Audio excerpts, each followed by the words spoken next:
And I think that any rider or anybody that's been wanting to ride and maybe their spouse isn't comfortable with them riding can agree that this is probably a pretty big topic.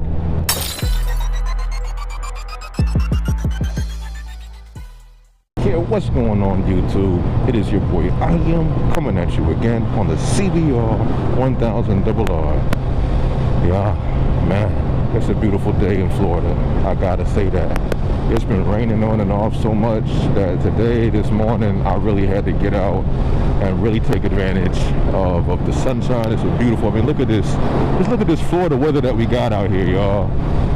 It's just so nice, man. I'm taking the back roads right now. I want to try to get a little bit of twisty action in this morning. And part of the reason is I want to test out my new AGV Sport Intrepid leather perforated gloves. So far they're breathing perfectly, got carbon fiber knuckles, got padding all around these things, double stitching. Of course they're full gauntlet style gloves. You know, and they're incredibly dope so far. These are full-on track gloves though, so I probably wouldn't recommend them for everyday riding. I bought them because I wanted some gloves that I could use on the track and some gloves that I could use for everyday riding, if I just felt like having on full gauntlets that day. But you can see that, like, I'm not curling my hand. This is just the way the glove fits. So you can tell that this is definitely a track glove. And no, all full gauntlets are not track gloves. So please don't be that guy in the comments that says, no man, all full gauntlets are track, because they're definitely not. Just saying. But anyways though, what are we talking about today? So today we're talking about motorcycles and marriage. You see it on the thumbnail. I think that any rider or anybody that's been wanting to ride and maybe their spouse isn't comfortable with them riding can agree that this is probably a pretty big topic. Excuse me as I open my vent up. Perfect. There we go. It's getting kind of hot in here. But yeah, anybody that rides already or has been thinking about riding can understand that, you know, owning a motorcycle or even being a hardcore rider, you know, while you're married, can cause for some problems if it's not gone about the right way. And this goes for people who have already rode and already had a motorcycle while getting married, and for those who are new to riding, and maybe you haven't even been married that long and you're already talking about buying a bike. Now the reason that this will send up red flags, you know, and I'm going to gear this more towards the men, you know, that may have a wife that's not, you know, comfortable with them riding. And yes, I am married. I've been married for several years, so yes, I am definitely qualified to speak on this, and I'm also a rider, so I'm more than qualified to handle this topic. So please don't be like, what do you know? And you know what I mean, save those comments for the birds, bro. I know what I'm talking about. But yeah, so number one is, if you're a newlywed and you're talking about getting a bike and you're a man and you're talking to your wife about it, one reason that she may be a little uncomfortable with it is because, come on, be honest guys, we have a habit of not bringing up things into the last minute. So there's a good chance that this guy didn't talk to this woman, you know, before they got married and said, hey, yeah, you know, I've always, you know, wanted to ride, and at least expressed it as a dream, and says, you know, yeah, maybe when I get settled down and I'm able to buy a house and stuff, I might buy a motorcycle. You didn't, you know, give any indicators that would say, yeah, I want to ride. You know what I mean? And to this woman, it's just a huge surprise. And when you're a man and you do something like that, it automatically makes you look unstable, because let's just be honest, riders, there's nothing stable about, you know, owning a motorcycle. Like, there's nothing stable about being a rider. Like, we're always on the move. Buying a new bike is not the same thing as buying a new car, you know? And any real rider will hands down make sure, okay, just want to make sure I was actually recording. I didn't hear my beep when I turned my camera on. I was like, oh man. But any real rider will agree, man, we're always on the move. Buying a new bike is not like buying a new car at all, yo. You buy a new car for practicality's sake, or maybe you got a raise and you want to go luxury. You know what I mean?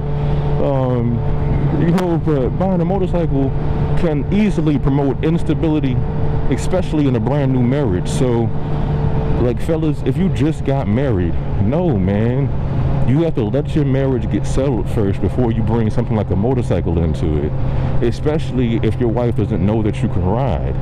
So let's just say that you've been married for a couple of years now. You guys are making more than enough money. You're not thinking about kids for another couple of years. You know what I mean? And you're good to go. Hold on. There we go. But yeah, you've been married for a couple of years. You're not thinking about kids for another couple of years. So now, buying a motorcycle may not be such a bad idea. Now, how do you get your wife to be okay with it?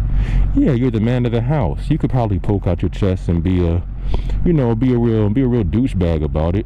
But that's not the way to go about it. If you want your marriage to stay peaceful when you get a motorcycle, you have to show your wife that you are a safe rider. So one thing I did was I actually took my wife to the motorcycle class with me. I had already been riding on and off for years, but I had never, don't judge me, y'all, I had never gotten the endorsement. So I already knew how to ride, and my wife knew that. Man, this Domino's looks so sketchy, man.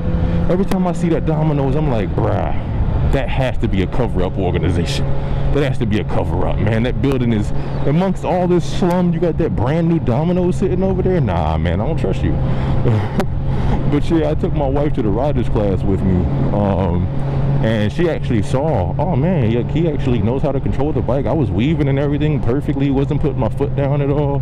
So she had actually got a chance to see me operate a motorcycle. Not, obviously that's not really riding, but she got a chance to see me operate a motorcycle before I actually bought one, and that instantly made her more comfortable. And then she also saw me on YouTube. I was always, when I was preparing to buy a bike, I was always watching videos on, you know, do's and don'ts and stuff. That's kind of how I got into motovlogging, was, you know, just being straight, watching you guys, man. You guys motivated me to, you know, tipping my 2 cents too, to, you know, make riding safer, make it fun, keep newer riders informed, deflate the egos of some older riders who, you know, think that they just know everything about riding, you know what I mean?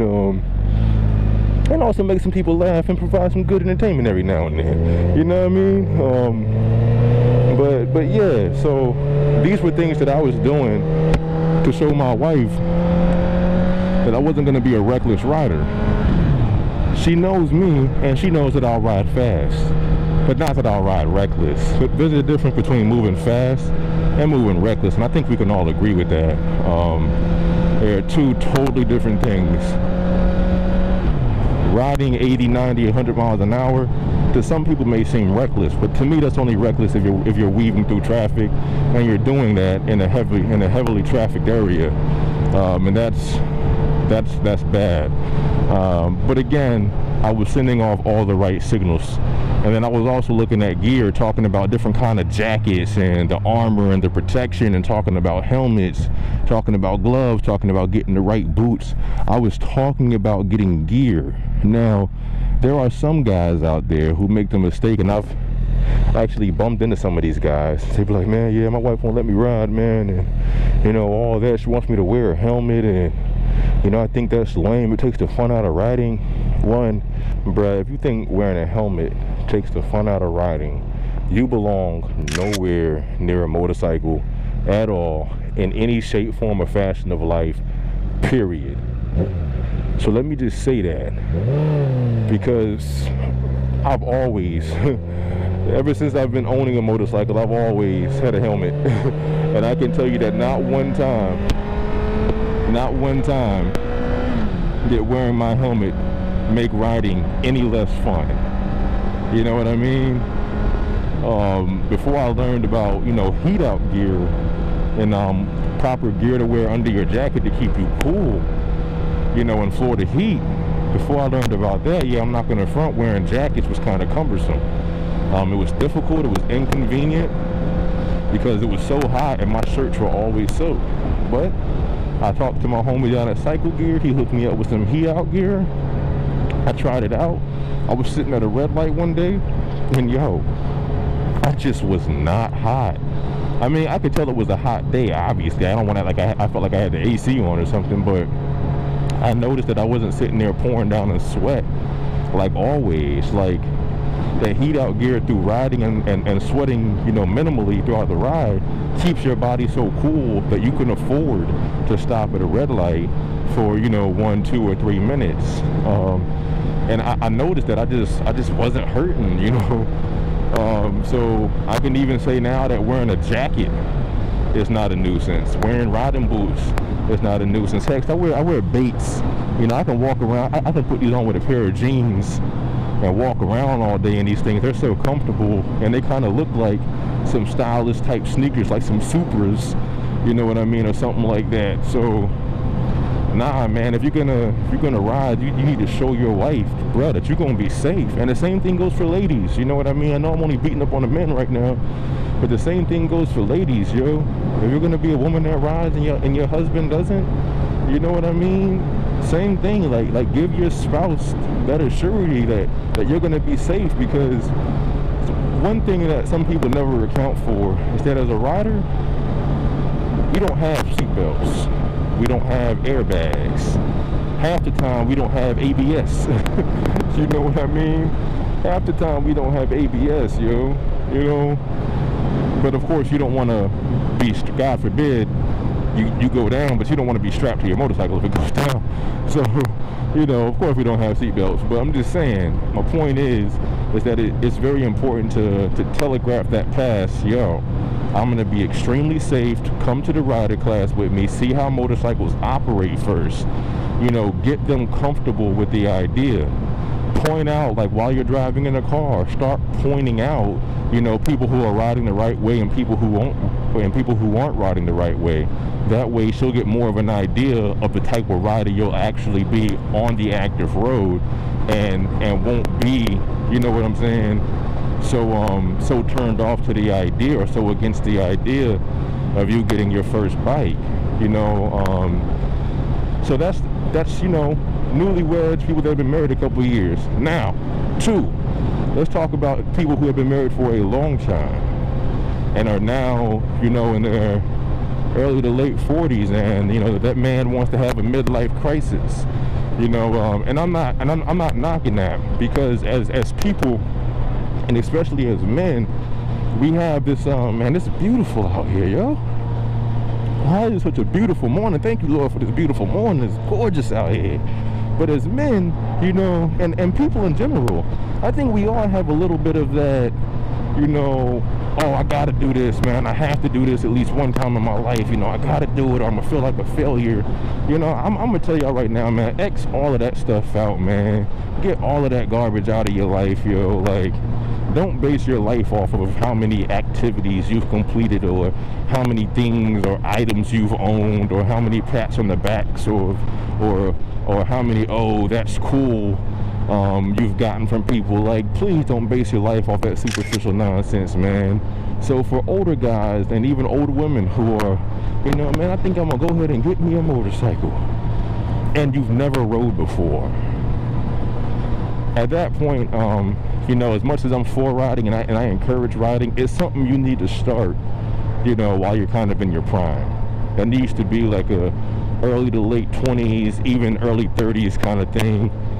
Sometimes late 30s if you're extremely spry, you know what I mean? It's just one of those things that you don't want to start too late in your life, especially as men, because as we get older, our reflexes deteriorate. You know, we're not as quick as we used to be, as much as we like to chalk up with pride. You know what I mean? And say, yeah, you know, I can hang out with these guys and I can run with the best of them, man. Yeah, I can still lift like those guys can. But in real life, your reflexes aren't what they used to be. You know what I mean? They diminish. Every time we go up in age group, our reflexes diminish just a little bit more. You know, and that's something that you really got to take count of. You know what I mean? You can't just say, oh yeah, I got it, you know. So and this is really more for those that are looking to buy sport bikes. You know, if you're 40, 45 years old and you're buying your first CBR 1000, you know, your first Ducati, which I would never recommend starting on a Ducati. I'm sorry. Like, have respect for the bike classes. You know what I mean? If you're a new rider, you need to start on a new rider bike, which could be either a 600 or a 1000, any of the 4 key Japanese bikes. You know, don't start on a BMW S1000 RR. And the only reason I say that is because I respect bikes. I respect their classes, I respect their power, and if you're a rookie rider, you can't properly respect the power of an H2, of a S1000 RR, of a CBR 1000 SP1, SP2. You can't respect it because you don't know that much about riding just yet. You haven't experienced that much about riding just yet to respect that kind of bike. So if you want to start off on a 1000, cool. Make it a regular everyday CBR 1000 RR 5-blade, Gixxer 1000, ZX10R, you know what I mean, R1, and even an R1 I would say no. You know what I mean? Even an R1 is a no to me, because amongst the leader bikes, an R1 we already know is the leader bike. You know, and that's amongst the 4 Japanese, I'm saying. But anyways, though, if you're up in your late 40s and you're talking about getting your first bike and it's a cruiser, I support you all day long, because I've ridden cruisers before. I know what it feels like. I know what it feels like to ride a cruiser, and it does not feel the same way it feels to ride a sport bike. And I'm not talking about just seating position. I'm talking about the rush you get. You still get an adrenaline rush on a cruiser. You know, riding in general gives you an adrenaline rush, but you don't get the same kind of adrenaline rush you get when you're on a sport bike. Because a sport bike makes you want to go fast. Just sitting in this position right here makes you want to tuck down. You know what I mean? I love going to this park. I think I'm going to stop at this park over here. I think I'm going to stop at this park on the way back. I love stopping over there. It's so beautiful over there. Y'all can see how gorgeous it is. It's so gorgeous over there. But anyways, though, like, being on a sport bike just promotes that. It promotes that feeling of, man, I gotta go fast. I mean, full-on Ricky Bobby status, yo. Full-on Talladega Nights, you know what I mean? But I wouldn't recommend buying a sport bike, you know, that late in your life, especially if it's your first time riding and you're just learning how to ride. It's not going to be what you think it is. Even for me, you know, when I first hopped on a sport bike for the first time, you know, it wasn't what I thought it was going to be. It was dope, but I realized how much skill it takes to build up to be able to ride a certain way. If you ride every day when you first get a bike, you'll advance quickly, and that's the way I recommend buying a bike, married or not.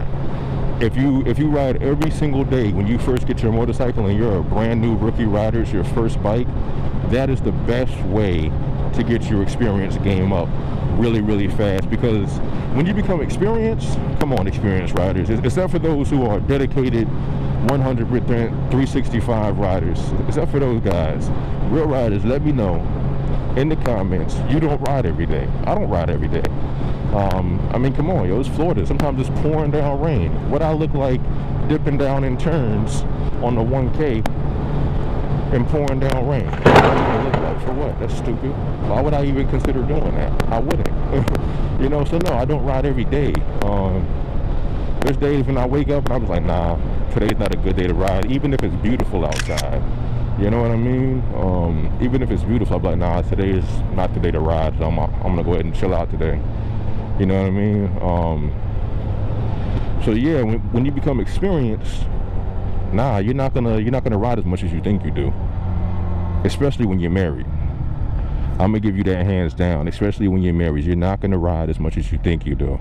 And the third, final, and biggest thing for instructions of riding while married is, don't you ever in life make the mistake of putting your bike before your spouse. It's just a motorcycle, yo. It's just a bike, dog. Like, real talk. And it's really, as much as people say, man, I'd never do that, man. People who do that, man, are just, man, that's low, man. You're gonna put a motorcycle over your spouse, man. It's, bruh, shut up, because it's really easy to do. It's really easy to get addicted to something. And I can tell you right now that riding is addicting. You know what I mean? I haven't ridden in like a week, honestly. But that's it, and that's because I've actually had a lot going on lately, a lot of good things. But I've been doing a whole lot lately. This last week, I've been doing a lot of running around, a lot of getting certain things in order, some business affairs getting knocked out. It's been a really, really good week. Praise the Lord for this last week. It's been an awesome 7 days. You know, when I did that GP video, putting your bike in the GP shift, I don't even think I rode that day. I think I might have rode like the day before that. No, that's wrong. I rode about 5 days ago. When I did that GP video, I did ride that day, I think. I'll get back to you guys on that. But yeah, don't ever put your bike before your spouse, yo. Don't spend more time with the machine than the person that you actually dedicated your life to at the altar. It's not something you want to do, and it definitely can be detrimental to your marriage. Like I said, it's not cool, it's not cute at all. Like, there's nothing okay about it at all, and it's just flat out not worth it. You got to realize now that when you got married, that's your life. That's your life that you're pledging to somebody else. You don't all of a sudden get to take that back and say, hey, I want to ride more and I want to hang out with you. Nah, man. Nah, bro. Not cool, bro. Not cool, bro. And I'm going to keep on saying that. Not cool, bro. Man, I thought I was about to take off and forgot I was in 6th gear. Man, I felt like I was on a 250 for a second, yo. Shout out to them 250s, yo. But man, we got a little bit of space here. Move around a little bit, why don't I take advantage of that? Nothing like moving around a little bit on the road, man. I think this bend is gonna let me slide by. Yeah, I think they actually slowed down on purpose. That's what's up. I appreciate that.